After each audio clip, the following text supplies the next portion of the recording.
is going on, everybody? We are back with Mastercrafted 40K, and we have a special show today. We're going to do a Victory Voxcast, talking to Michael Mann, the man, the myth, the Michael, here from Denver, an Art of War and USA team player. And he's going to talk about his experience at RMO and, just everybody's favorite thing to talk about right now, MOAR DAKA, and how much they love to see it on the table. Which everybody, the favorite thing you could play into, obviously, and just no one is salty with their orc friends right now. That is for sure. Michael, how are you doing today? I'm doing really great today. I had a very fun weekend, and I'm excited playing other orc detachments right now. Very nice. Yeah, it was a great weekend. RMO is always a blast. FLG's been doing it for a couple years now. Phil, you could not unfortunately make it, but what were some of your thoughts watching from afar? Yeah, so I was able to watch quite a few of the streams. I saw plenty of our Denver 40K Fight Club brethren duking it out on stream. I watched you and Matt play against each other, and it was great. I can say I did have hopes for Nick taking his Inari to 6-0, and I can say without any shadow of a doubt that Michael playing MOAR DAKKA Orcs does not surprise me that him and two other MOAR DAKKA Orcs players were in the top 3 for RMO. That detachment is so good, and it is such a problem. And for all our viewers that are watching, like, when is it going to get it banned? When is it going to get removed? We've already seen it. GTs across the world are removing it completely. I have a sneaking suspicion that at some point we will see a rapid fix, as we've seen in the past. So we are going to spend some time focusing on MOAR DAKKA, but we are not blind to the fact that there is a future. There is a light at the end of the tunnel of where MOAR DAKKA doesn't exist, and we can focus on the other menaces that maybe are sneaking under the radar right now. Yeah, for sure. All right, so let's dive into RMO. Michael, what was the list you were running this past weekend? Yeah, so I had, I think, the most unique MOAR DAKKA list because I had the Morkanaut. I think was the only one that brought it. So I'll just kind of go top to bottom. So the characters I brought was Zod and his gang, of course. I had 3 shock attack guns. 2 of them had the enhancements. So I had the rapid fire enhancement and the +1 to hit enhancement. And then I'm pretty sure that was the only characters. And then from there, I had 1 20-man Gretchen squad, 1 10-man Gretchen squad. I had the 18 tank busta suite, the 30 Luda suite, 2 5-man flash kit squads, and then I believe it was just 4 trucks. I'd have to double check, but yes, it was just 4 trucks. 4 trucks and then the Morkanaut. Yep. And a set of commandos, I think. Yes, and the commandos. That's actually probably one of the most important pieces when I was like evolving the list. The commandos are, I think, I consider them the most important unit in the list. Yeah, it is insanely hard to deal with your list if A, you get to deploy first because you infiltrate those commandos, and B, if you go first, you just scout Zogrod up, and then it's just, here's jail. The game ends like 25% of the time. It's literally not a game. The only time that my games were ever close is I went second and I rolled bad, and that was it. Like that was the only time. Yeah. All right. So we got the list. How many times did you roll bad and not get to infiltrate and not get to scout first? Did you have any close games? I had 1 close game. It was on Purge the Foe. Is when I went into Necrons and I went first. They had like the Immortal Warrior brick. So turn 2, I like did the thing and I like set up all my dudes to be able to shoot the warrior brick so he couldn't escape me no matter what into the reanimation protocols. And then on the last activation, he had 10 warriors left. I just needed my 10 Ludas to just, finish the job. And then I rolled 1/6 out of 48 dice with rerolls. So I was like, well, I did just expose my whole army to kill this warrior brick. So then the game got significantly more difficult from there, but it was still fine in the end. Man, I can't imagine MOAR DAKKA being no DAKA almost on 48 shots is insane. I rolled 1 shot on the first half, and I was like, okay, it's fine. I get 4 rolls, And then there were no 6s on the second half, and I was like, wow, well, that's not good. That is not good. Were there any other matchups you were dreading? You guys managed to not run into each other, at least all of you who are running MOAR DAKKA. Yeah, it was honestly only the mirror, something I was truly afraid of losing. There were a couple of matchups I knew that could like technically get dicey if you hit the right circumstances or like the right amount of variance or whatever. But the only matchup I was truly afraid of, like, I might lose this game, was like the mirror. And that's only because one of you are gonna win the infiltrator roll off and basically win the game, right? Yeah, that definitely can be a feels bad for just, even with your army being a feels bad army, the fact that playing against another one, it's literally just on those rolls that decide the game. Yeah, it's the whole game. Feels bad for you. It's terrible. That's why I was going in, and everyone's like, "Oh, you're gonna do what are you gonna do?" I was like, I don't know. If I hit the mirror and just like don't go first, or when the infiltrator roll off, no, I'm not gonna do it then. Yeah, awesome. Well, we don't want to. Everybody's been hearing all about DAKA for weeks and weeks, so we didn't want to spend a ton of time on it. we would like to hear more about you, Michael, how you got into 40K, how you have risen as a player to not only be on Team USA and Art of War, but just winning events all across the country, going undefeated. Being from Denver, I think it would mean a lot to a lot of the locals here to, kind of hear your story. Yeah, it's actually a pretty fun story. So before I actually moved to Colorado, I was living back home in North Carolina during COVID. I had just graduated college and stuff and hadn't figured out, I graduated to such a wonderful economy. So I was chilling for a bit. And I was just playing random coffee table Warhammer with my brother at home because I just liked painting minis and I had no idea what I was doing. And then I actually moved out to Denver when I finally got a job. And then that's when I found the Denver Fight Club. And that's honestly where I entirely learned how to play the game. I remember my first week, I didn't even know what the interrupt stratagem was, and somebody used it on me, and I was like, "Whoa, that's the craziest rule ever." It's one of Brian Schwinger's favorite stories.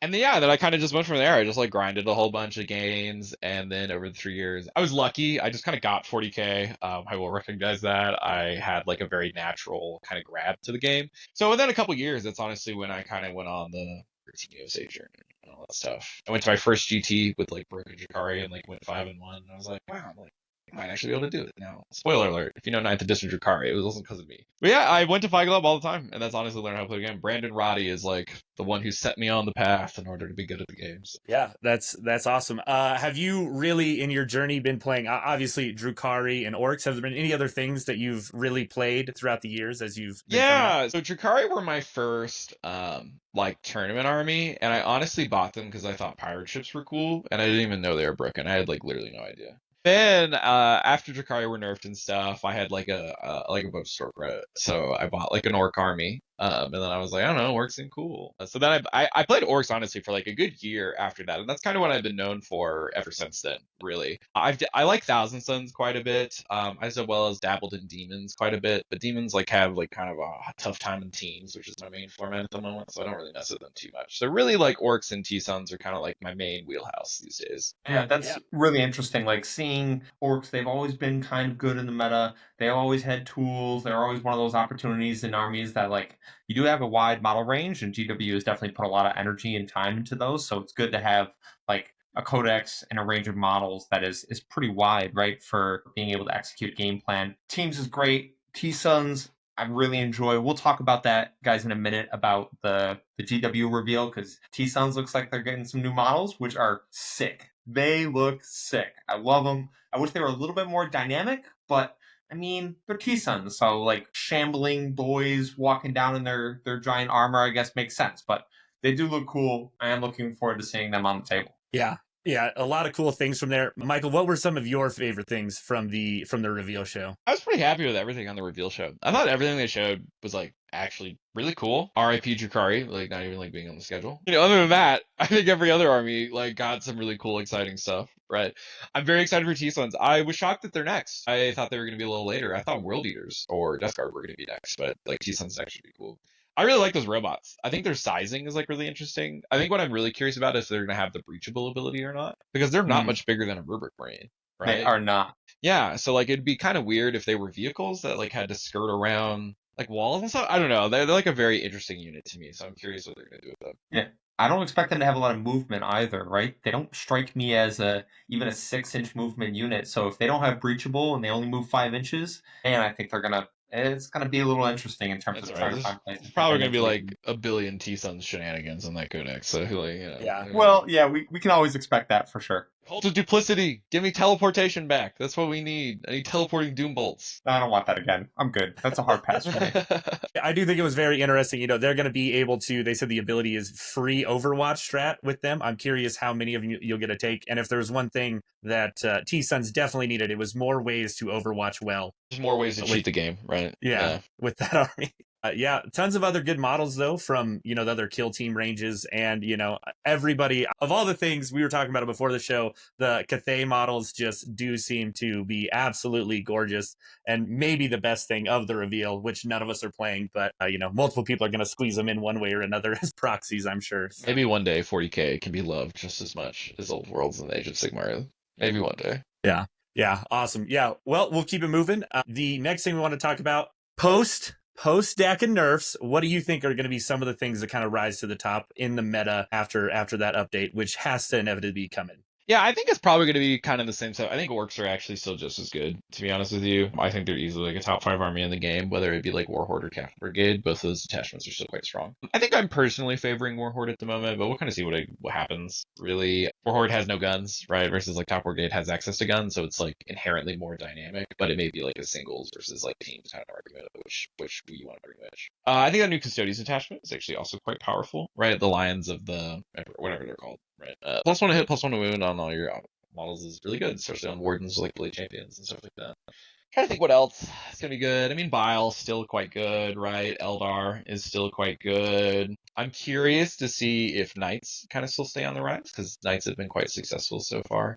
And then that's kind of the big stuff for me. The Knights have definitely surprised me the most. I'm surprised they're able to hang in this meta of like everyone having access to be able to kill those bodies. It is a stat check, so maybe they're getting through the 4-0 and getting to that 5-1, 6-0 kind of range because they're able to go into armies that they can stat check pretty convincingly over and over again. I would say they're not necessarily the most complicated army in terms of the amount of units you have to manage and stuff like that, and it's the same profiles, so you are probably getting a few more. I mean, the player base is not large comparatively towards like Space Marines and stuff like that, but it is still interesting to see them at the top of the meta consistently. That was surprising. Yeah, absolutely. Yeah, the immolators in the Imperial Knight version is really like the big piece of tech, right? For the Chaos Knights, the 13 dogs is just kind of like a stat check in itself, and all the dogs like actually do stuff. Whereas like the Imperial Knights now finally having access to ignore cover plus the strat for an extra AP on dogs and like that, all of a sudden you're like AP2 and AP3 ignoring cover everywhere, and it's like, oh wow, I'm like actually just dead. Hopefully you don't have any fly in your army because then they'll just rip them out of the sky just gone. Like Blood Angels with Sangard, just cry into that over and over again because it just hurts over and over again. Absolutely devastating. Yeah, I think that's spot on. Those things are definitely still going to be seen at the top of a lot of placings and in the meta in general. But to finish it out here, you already touched on it. Probably going to be going back to Warhorde. Anything else besides that and T-Suns? Probably battling it out for your future plans, Michael. Well, I'm very interested in Death Guard if they get like a really cool book. I kind of like Thousand Sons Death Guard or like the Chaos Legions I'm like really interested in, but Death Guard have had such like a boring identity for so long. But I'm hoping that this next book will kind of give them some really good access. And then those Space Wolves are actually like those are like actually really cool. I like hate Space Marines, but those Space Wolves are like really cool. So, maybe we'll think about that. No, just collect them all. You know, why not? Why not? What's the worst that could happen? It's only like my life, you know. Michael, I am slightly concerned. Right? I watched what they did to Bridgehead. Right? I watched them like rip that down to the ground, points away. I am concerned, and I think a lot of our orc players are concerned that they're going to watch not only that detachment but orcs as a whole get knocked down a peg. I'm of the firm belief that you just need to change things in that detachment. Now, if you were on the board and you were advising GW, this is what we need to change. I'm curious what you would say as an orc player with like kind of a vested interest in the quality of orcs going forward. But I am curious what you would say because Lane and I were talking before you hopped on, and I have thoughts in terms of what I would change to make it still competitive. But what would you do? I would tell them to delete it and pretend it doesn't happen. The detachment is so fundamentally broken. It genuinely has to just be like redesigned from the ground up. I think even if you just took it down from sustain 2 to sustain 1, I think that's still too strong. I think the detachment at that point is just still just too powerful. I think that like 1 CP putting a unit into the law, I think is also just like too powerful. But the issue is if for 2 CP, I think it may cost too much, right? Because then it is inherently is restrictive regardless of like what outside perspective feels about it. You have to have a unit that is on the battlefield that can get access to it. That is counterintuitive to like how orc gameplay works, right? The existence of Zodrog is why the detachment is, or that stratagem is genuinely so broken. Right, because once I'm out of this truck and I've already wad, you've had a chance to hit me back and I can make one more unit really strong, which is really good, right?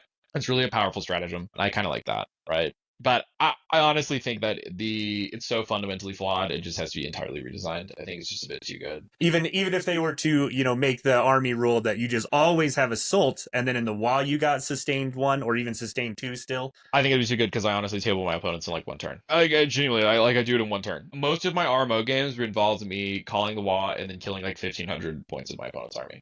I think there are cases having assault all the time may be better. right? Like there's like, I think it's maybe even just like a side grade situation, because the issues I was having in the late games is that it was slow, right? After I called the wand, like kind of mostly killed my opponent. I had issues just chasing down those last few units, right? But if I can just chase them down all the time, it's kind of like, Yeah. all right, whatever. You just go triple Morkanaut at that point, right? You just chasing people down. I will say it was very fun, genuinely taking a Morkanaut. I will say that was very, very fun. Yeah, so I think assault all the time should just be the basic rule, right? And then it probably should just be like sustained one in the wall or something like that. And I think that is significantly closer to balance. And then you have to make the wall strat TCP no matter what. It's just because you can't nerf Zod, right? Like you can't just like restructure that unit or anything like that. I mean, you can point Zod and maybe that fixes it, but then it ruins Zod and all the other detachments that aren't offenders. You know what I mean, right? So I think you just make that TCP, flip the buffs, make it sustain one. It's probably pretty fine at that point. I think it's still quite strong, maybe not broken. We'd have to kind of see. I mean, the rest of the suite of rules are still quite good, like extra AP, ignore cover for your whole army on a unit and stuff like that. I think that's just still some really quite powerful stuff, right? So it's probably step one. Start there and then see if it's too good still and keep chopping at it. Well, it's better than the axe that both Bridgehead and Legion got. Yes, I would take that. Legion is just dead. I feel like that one was one they definitely overdid. Yeah, I don't quite know what happened there. It's like, why is Shalaxi 380 points? What's going on here? She's like worse than Bloodthirster. She's worse than Scarbrand, right? Like, what are we doing? Calm down. The only thing I could think is someone on the rules team got bad touched by her one time and was like, that's ridiculous. She's so broken. We need to change her. But actually, she's not that broken. She's perfectly fine. The majority of individuals that I've played into Legion's success with weren't even taking her because she's a more expensive keeper, and a keeper's just better. Like, I would just rather spend a unit of that and go get maybe a couple Seekers, and that's better than trying to fit Shalaxi in there. So, yeah, there are times, when we talk about the GW rules team and kind of how they react to things, like it is hard to justify, but like they're in their own little bubble in terms of how they interpret rules and the games they play and stuff like that. And it does have an impact on the larger community. So just trying to find that Sometimes balance. it's like an idea that just doesn't quite work, right? And you have no choice other than to nerf it kind of out of play, right? Because what version of Legion of Excess is fine, right? Because I think it's very similar to like a MOAR DAKKA situation where the detachment is just fundamentally broken. Like Changeling on a stick, way too good, right? Passing wounds back and forth between units. I mean, these are inherently like Warhammer 40k rules breaking ideas. They were really cool, and I'm like very happy they went out and tried them, but it was an idea that just didn't quite work out into the balance of the game. So I think it's one thing for the greater good of the game, despite how bad it feels, it has to be nerfed out of contention. Like it has to be nerfed that it cannot be played anymore, or else it'll just always. It's like T-Suns, guys. You remember when we had to nerf like T-Suns like 6 times before they were actually dead, right? Because they were fundamentally breaking the rules of 40k. I think it's the same concept. They just don't want to end up in like a T-Suns 1 year reign of terror situation, right? Yeah, the only things we talked about that we felt like were fairly balanced, the stratagem nerfs needed to happen for sure with Legion. It was just more of the fact that you got rerolls to hit did nothing for the detachment. It still really struggles into tanks a lot of the time. So if you gave them just always reroll ones but reroll all wounds in the shadow, then it kind of at least had some layers and some play. But Yeah, rerolling in hits and shadows involved actually would have hits, been like some nice, like maybe make it a little more restrictive, since in a lot of cases it was just like that was like a big issue with it, right? It was just like, again, you played against Ironstorm, that was free, whatever. I just do whatever I want, right? Play against World Eaters, oh, I don't like have an army rule now, right? Like that's like the whole. So it was just very fundamentally flawed. Yeah, I think Warhammer, these couple of detachments, like MOAR DAKKA, like Legions of Excess, and I think one of the ones that I am most personally concerned about is Devoted to Iniad, because I have played into Nick multiple times into that in terms of like breaking the rules of the game. Devoted to Iniad has definitely done that. Now, I will say that it's a higher skill expression army, and it has there are tools to go into it, right? Like you do need to rush them down. You do need a combat hover army that has those tools and tricks kind of in the combat phase. Oh my goodness, playing against it for the first time, I was like, there are so many options that you have and so many things that you can do and so many actions that you can do in my turn. It is obnoxious, and it does break the rules of the game that the majority of armies can't do. Yeah, I'm curious to see how. Oh my gosh, what are they called? Why am I blanking right now? Yunari. Well, like what's gonna happen with Yunari, because they do have a very powerful rules suite. But once again, like kind of like you said, it requires a very, very high skill ceiling to properly execute, right? It's the difference between like your average Yunari player and like a very skilled Yunari pilot are gonna be two very different game experiences. So I am not too sure if the army genuinely needs changes. It probably needs some minor changes. I think I can't remember. Did they change it so that transports can't do the move when something dies, or can they still do the move when something dies? You can move anything. I think And you can that, also use yeah. tokens on that move to move farther. Yeah, I think like That's the that biggest problem. specific interaction really needs to be looked at, but I think a lot of the other stuff is mostly like skill aggression, good play, fine stuff, right? Because at the end of the day, they're also elves that just like straight, like they just straight die, like they don't live or anything like that, so they have to have like a very powerful rules, right? So I think that specific interaction I think isn't okay. Being able to like, here's my venom that I'm gonna yeet 16 inches over here and then like kill you with it. Like, I don't think that should exist, but everything else I do. Yeah. The other thing, we talked a little bit about Slanesh, but the new Emperor's Children, have you gotten to play many games into them? What should people expect with that hitting Yeah, the table here soon? I've played a different I've played two versions of it now. Sorry, I played the Liam VSL Carnival of Chaos or whatever it's called version, and that was actually quite a powerful army. I was really surprised on the table. Emperor's Children are one of these armies that I think in previous season on paper they looked like kind of like really awful, but now that we're kind of seeing them play, they're very unique. I'm still kind of struggling to solve the puzzle against them because they can fall back and do whatever they want, but they also have enough speed that they can kind of threaten you at any moment, right? So you're playing this game of cat and mouse, but they're slightly advantaged in every way, right? So yeah, I really like the carnival list, and then the coterie list is also just great. Noise Marines are awesome, guys. I know they shoot 18 inches, but like they're really good. Like they're really, really, really good. If they imagine that unit advancing and shooting, but it had like a 24-inch gun. Imagine if it was literally a tank busty unit in MOAR DAKKA. That's literally what we're talking about, right? That's like a broken unit, right? So I think that's the one limiting factor, but it's also just great. So yeah, the Demon Princes are really quite good. Fulgrim is awful. He's a cool model, though. Cool model. Yeah, I think the basic core of the list is right. You have like some cacophonous with noise marines. You got 18 noise marines. You got however many battle line you decide to have, and then you have however many Lord Exultants that can have good enhancements for you. You can have some rhinos, and if you're playing carnival, you bring a bunch of Daemonettes. Daemonettes for 90 points with fight first and battle shock rules. Just good. I mean, it's just good. It's so cheap, so effective, kills other trash easier, can like scam like a random few bits of damage on high toughness stuff like very easily too because it has just a bunch of death wounds. So yeah, I would expect Emperor's Children actually to be. They're probably one of the ones I forgot earlier, but they're probably one of the top meta contenders, but not very obvious, right? Yeah, I do think they have like the tools needed into a lot of top armies, right? Like being able to fall back and do whatever they want, right? That's a big deal for a lot of armies, and their mobility means that they can go into Ynnari really, really well. Mhm. New orcs, I am curious because they have access to like army wide precision pretty much. So going into those like big green tide lists where they have like the big mech and the 5-up feel no pain in there and pick them out early, even with shooting, right? And then going after the unit as a whole seems really good. There's a lot of squishy characters out and about. So obviously Emperor's Children love that and they don't mind going into that in terms of their shooting and their combat. So they do have the tools, and it might be one of those armies that brings other armies down because you have to kit into them over and over again. Yeah, I'm very excited. I know our buddy Matt is planning to be running them as soon as possible once all the models fully released. But man, they look so good. Those Rubric Marines not only are spicy on the table, but holy shit, do they look good. They are maybe, I don't know, they're probably my favorite model. I don't know about you guys. They're pretty close. So Thousand Sons were actually like my first army that I ever bought, and then I thought I hated the psychic phase, but it turns out I was just bad at the game. I didn't know what I was doing,